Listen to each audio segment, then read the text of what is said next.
കൊണ്ടിരിക്കുന്ന ശല്യപ്പെടുത്തുന്ന നോട്ടിഫിക്കേഷനുകൾ എങ്ങനെ ഒഴിവാക്കാമെന്ന് നോക്കാം. നമ്മൾ IMO ഡൗൺലോഡ് ചെയ്ത് ഉപയോഗിക്കുകയാണെങ്കിൽ എപ്പോഴും നോട്ടിഫിക്കേഷൻ വന്നുകൊണ്ടിരിക്കും. ആദ്യം അതൊന്ന് നോക്കാം. സ്ക്രീൻ നമ്മൾ താഴോട്ട് ഇതുപോലെ വെച്ചാൽ നോട്ടിഫിക്കേഷൻ അതിൽ ഒന്ന് പ്രസ് ചെയ്ത് വെച്ചാൽ ആപ്പ് ഇൻഫോ എന്ന് കാണാം. അതിൽ വീണ്ടും പ്രസ് ചെയ്താൽ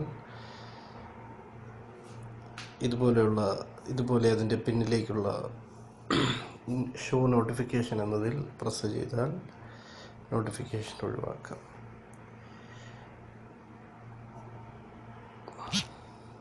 ഇതേപോലെ തന്നെ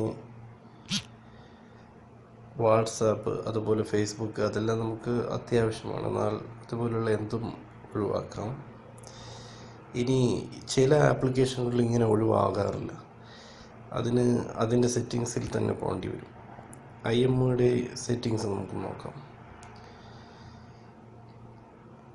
IMO ഓപ്പൺ ചെയ്ത്